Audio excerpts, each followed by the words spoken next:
ಬ್ರೇಕ್ನ ನಂತರ ಸುಹಾಸಿನಿ ನೇರ ಪ್ರಸಾರದ ಕಾರ್ಯಕ್ರಮಕ್ಕೆ ಮತ್ತೊಮ್ಮೆ ಸ್ವಾಗತ. ಮಳೆಗಾಲದಲ್ಲಿ ಕೂದಲಿನ ಆರೈಕೆ ಯಾವ ಥರ ಇರಬೇಕು ಅಂತ ಮಾತಾಡ್ತಾ ಇದ್ವಿ. ಮಳೆಗಾಲದಲ್ಲಿ ಒಂದು ವೇಳೆ ನಾವು ನೆನೆದ್ರೆ ಕೂದಲಿಗೆ ಯಾವ ಥರ ಎಫೆಕ್ಟ್ ಆಗುತ್ತೆ? ಅದು ಮಳೆಗಾಲದಲ್ಲಿ ನಾವು ನೆಂದಾಗ ಏನಾಗುತ್ತೆ ಅಂದರೆ ಎಣ್ಣೆ ಜಿಡ್ಡು ಮತ್ತು ಈ ಡ್ಯಾಂಡ್ರಫ್ ಏನಾದರೂ ಇದ್ದವರಿಗೆ ಏನು ಸೀರು ಆಗುವಂಥದ್ದು ಜಾಸ್ತಿ. ಅದರಲ್ಲೂ ಎಸ್ಪೆಷಲಿ ಶಾಲೆ ಮಕ್ಕಳಿಗೆ, ಯಾಕೆಂದರೆ ಅವರು ಜಡೆ ಹಾಕ್ಕೊಂಡು ಹೋಗ್ಬಿಟ್ಟಿರ್ತಾರೆ, ಜಡೆ ಹಾಕಿ ಎತ್ತಿ ಮೇಲೆ ಕಟ್ಕೊಂಡು ಹೋಗಿರ್ತಾರೆ, ನೆಂದಿರ್ತಾರಲ್ಲ, ಅವಾಗೆಲ್ಲ ಒಂದು ಕಡೆ ಬಂದು ಕೊಳೆ ಎಲ್ಲ ಶೇಖರಣೆ ಆಗಿರುತ್ತೆ. ಸೊ ಅದರಲ್ಲಿ ಅವಾಗ ಏನಾಗುವಂಥದ್ದು ಜಾಸ್ತಿ ಆಗಿರುತ್ತೆ ಅವರಿಗೆ.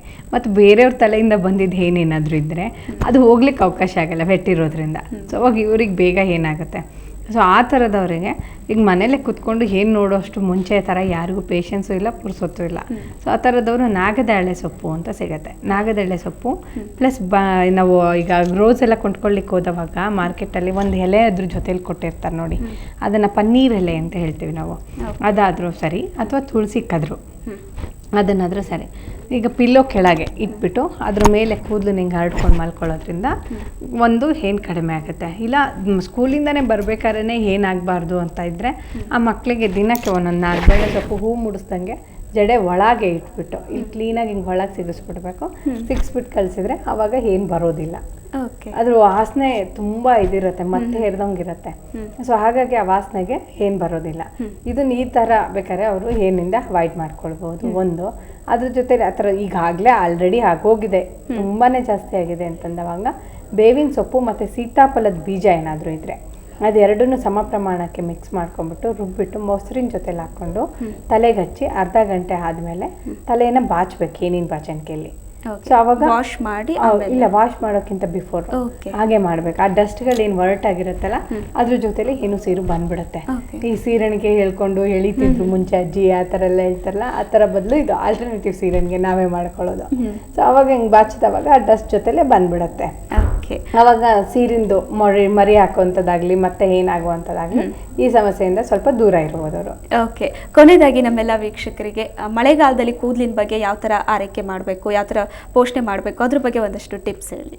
ಒಂದು, ಮಳೆಗಾಲದಲ್ಲಿ ಅವರು ಹೆಚ್ಚಾಗಿ ಕೂದಲನ್ನು ಒಣಗಿಸ್ಕೋಬೇಕು, ಬಿಸಿಲಲ್ಲಿ ಸಾಧ್ಯ ಆದಷ್ಟು ಒಣಗಿಸ್ಕೋಬೇಕು. ಅದ್ರ ಜೊತೆಲಿ ಟವಲ್ ಕಟ್ಟಿ ಅರ್ಧ ಗಂಟೆ ಹಾಗೆ ಬಿಡುವಂಥದ್ದು, ಆಮೇಲೆ ತುಂಬ ಹೊತ್ತಾದಮೇಲೆ ತಲೆಯನ್ನು ಬಾಚ್ಕೊಳ್ಬೇಕು ಅನ್ನೋದು, ಅದನ್ನೆಲ್ಲ ಸ್ವಲ್ಪ ಅವಾಯ್ಡ್ ಮಾಡ್ಕೊಳ್ಬೇಕು. ಟವಲನ್ನು ಜಾಸ್ತಿ ಹೊತ್ತು ಕಟ್ಟಬಾರ್ದು.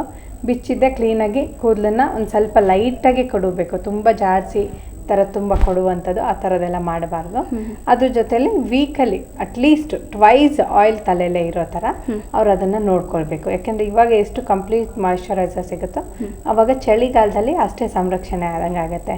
ಸೊ ಇವಾಗ ನಾವು ಮಳೆಗಾಲದಲ್ಲಿ ಏನು ನಾವು ರಕ್ಷಣೆ ತಗೊಳ್ತೀವಿ ಅದನ್ನು ಸಹ ಚಳಿಗಾಲದಲ್ಲಿ ಅಲ್ಲಿಗೆ ಎರಡೂ ಸೀಸನಲ್ಲೂ ನಾವು ಕೇರ್ ತಗೊಂಡಂಗೆ ಆಗುತ್ತೆ, ಎಸ್ಪೆಷಲಿ ಇವಾಗ ತಗೊಂಡಾಗ. ಹಾಗಾಗಿ ಈಗ ಈ ಟೈಮಲ್ಲಿ ಕೂದಲನ್ನು ಸ್ವಲ್ಪ ಡ್ರೈ ಮಾಡ್ಕೊಳ್ಳುವಂಥದ್ದಾಗಲಿ ಮತ್ತು ಮಾಯಿಶ್ಚರೈಸರ್ ಕಡೆ ಕೇರ್ ತಗೊಳ್ಳೋದಾಗಲಿ ಅತಿ ಹೆಚ್ಚಾಗಿ ಗಮನ ಕೊಡಬೇಕು. ಓಕೆ, ಈ ಥರ ಆಯಿಲ್ ಮಸಾಜ್ ಎಷ್ಟು ದಿನಕ್ಕೊಂದ್ಸಲ ಮಾಡಬೇಕು ಅಂತೆಲ್ಲ ಹೇಳಿದ್ರಿ. ನೀವು ಹೇಳಿದಂಥ ಪ್ಯಾಕ್ಗಳನ್ನ ಕೂಡ ಅಪ್ಲೈ ಮಾಡ್ತಾ ಬಂದರೆ ಕೂದಲಿನ ಸಂರಕ್ಷಣೆ ಸಂಪೂರ್ಣವಾಗಿ ಆಗುತ್ತೆ.